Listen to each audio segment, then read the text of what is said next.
Hey everyone, I'm Clayfect, and today we are going to make the Loch Ness Monster as a baby. This monster has been sighted so many times, so there's actually a pretty cohesive opinion on how it looks if it exists. But still, we're going to put the Clayfect touch on it. I am also going to tell you a bit more about the Loch Ness Monster, plus we gotta see it through Clayfect eyes. So without further ado, let's get started.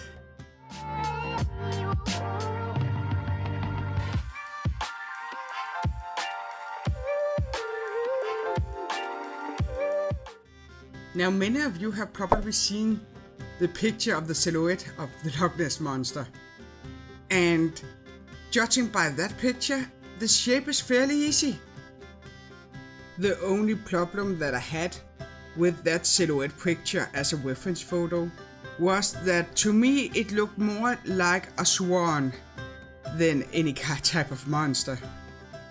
But here on this channel we embrace the 4 M's. We love magic, we love mystery, monsters and myths. So of course I'm not going to judge whether or not the Loch Ness Monster is real, but I am going to do my best to make it a cute one. Which is what I'm doing here, finally putting some clay on our little Nessi and smoothing her out. Now while I give her her overall shape, tail and stomach, why don't I tell you a bit about the Loch Ness Monster? Before I get started though, I am not a marine biologist or zoologist of any kind. I'm simply a girl with Google, so please don't come for me. Now, let me tell you about little Nessi. Loch Ness is the second deepest lake in Scotland, going down 230 meters. That's 755 feet. So if there was a place that could hide little Nessi, that would be it. Though not completely hidden, because back in 1934, the first picture of little Nessi was taken.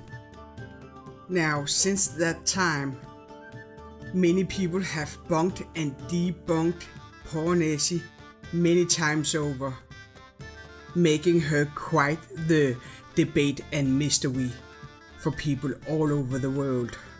Is Nessi a serpent-like creature, or fish, or amphibian, or maybe even the last dinosaur?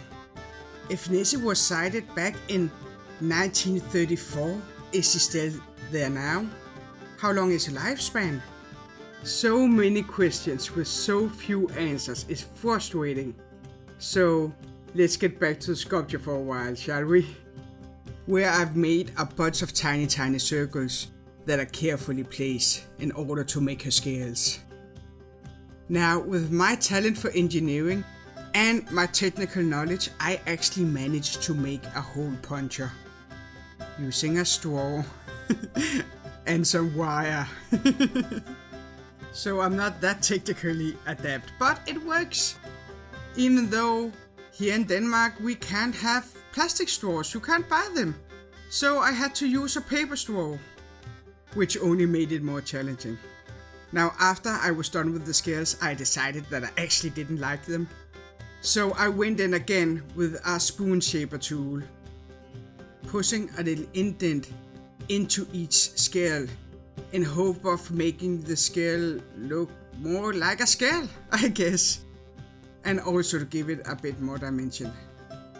Now in hindsight, I would have made the scales and pushed the indent before I placed another scale. That would be the logical and best solution for this, but I didn't, and I still think it turned out pretty great.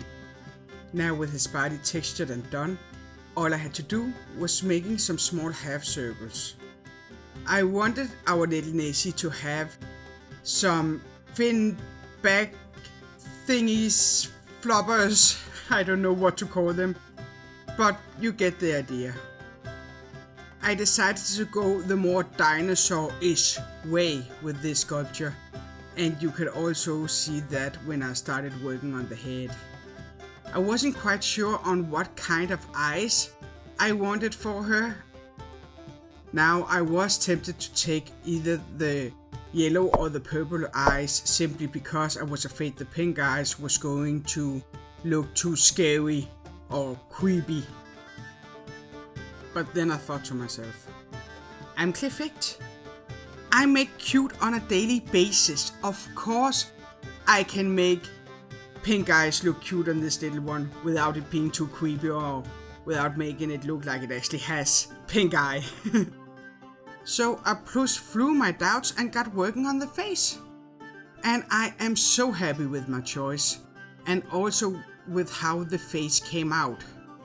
I wanted little Nessi to look like a gentle yet a little bit goofy creature because that's how I see her. Now, while on the topic, why don't we look at Nessi through Clayfect eyes? Now, I don't understand at all why the Loch Ness Monster is called a monster. Because to me, there is nothing monster-like about Nessi. Few people have ever seen her, so we can pretty much conclude that she's a shy and gentle creature. And since we are not in the shortage of fish because of any other type of creature, only ourselves, that brings me to the conclusion that she's actually a very shy and gentle creature, probably a vegetarian. Nessi has a heart of gold and will never hurt anyone or have ever hurt anyone. So why the label of a monster, I really do not know. She's no more monster than any sort of whale. Not including the killer whales, of course, because they murder small seal babies. They are pretty horrible creatures. Though I'm not quite sure that they're horrible enough to call them killer whales. Isn't it sort of labeling a whole species? What if there's a nice one in between? And they gotta eat somehow, so we can't really judge them by that. I mean, it's just nature. So, why killer whale? I don't understand it. Anyway, it seems that I got sidetracked again, guys. Sorry. So, let's pause the chapter on Nessi and move back to the sculpture, where I'm finally shaping the neck before I put the head on.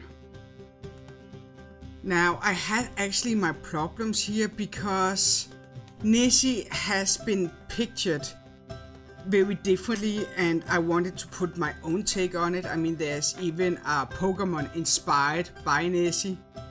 So to make a whole new kind of Nessi was fairly difficult.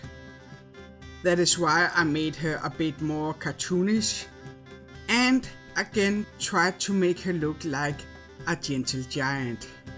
Now I have decided I will not complain about the texture because I chose it myself.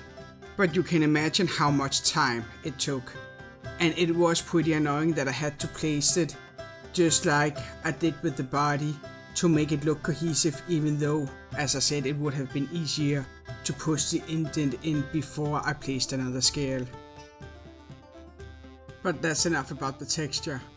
I also decided, even though she is a sea creature, that she should have some sort of ears, simply because I thought it looked cute. And with the ears all done, all I had to do was give her a bit of clay softener before I could start working on her flippity floppers. I used pretty much the same technique I always do, cut the flippity flopper up and then placed it on before I textured her, the way I have textured everything else. So while I'm making her flippity floppers, why don't I close the chapter on little Nessi here? Nessi's story and lore and what is described about her is sparse to say the least. But in my opinion, this little Nessi here has a lot more to offer the world. Being probably the last one of her species, combined with being kind and shy as she is, I think she is a bit lonely. Though not too lonely, because she has all the other fish to keep her company and what else might swim around in Loch Ness. Don't forget that. Plus, one of her best activities is to watch us people from afar. I think we fascinate her, which can make her seem sort of stalkerish and a little bit creepy, but it's all in good nature. She's just curious. So if you ever see the Loch Ness, just wave to her. She will never hurt you. Just make sure that there's not a killer whale you're waving at. Not that they necessarily have to kill. We don't judge, but anyway. That is what I know about Nessi and her backstory. So let's for final time get back to the sculpture where I'm painting her. Now I decided to go for a more blue color in order to make her pink eyes pop, so to speak. Now after I given her base color, I gave her a wash before I dry brushed her again. All in order to make the scales more detailed and interesting to look at. Making that darn texture matter on some level, you can say. And with that, all I had to do was clean out her eyes before we get started on the resin. Yeah, we're going to play with resin. Yay! Now thankfully, Mr. Clayfect helped me out building a resin mold for our little Nessi, so she could get into some water, so to speak. I decided that I wanted the water to be sort of a bluish greenish color, just to make it differ from Nessi's colors first of all, and to make it more like lake color and not seawater. And I am so happy that I decided on that color. I think it turned out super great, and I am so thankful that Mr. Clayfect wanted to help me with the resin, because Resin and I aren't quite friends yet. We have a pretty strange and hard relationship, let me tell you. But I think this sculpture was a step in the right direction between me and Resin. Just look how beautiful it came out, with no big air bubbles to speak of, and no heat damage at all. I was so happy. Now all we had to do was sand it, which Mr. Clayfect did off camera, so she looked even prettier, before we gave her a little layer again of resin, making her shine. And with this ASMR moment, I think that is it for this sculpture and it for this video. Thank you so much for watching. I hope you like little Nessi. I think she turned out pretty great. Is there things I want to change? Of course, but overall I'm happy with her. But with that being said, it is time for me to sign off for now. I hope to see you next time, but if you feel like watching a little bit more now, then why not click on the screen to your right? Then you're going to see another resin piece that I made that went far less successful than this one. But until then guys, bye!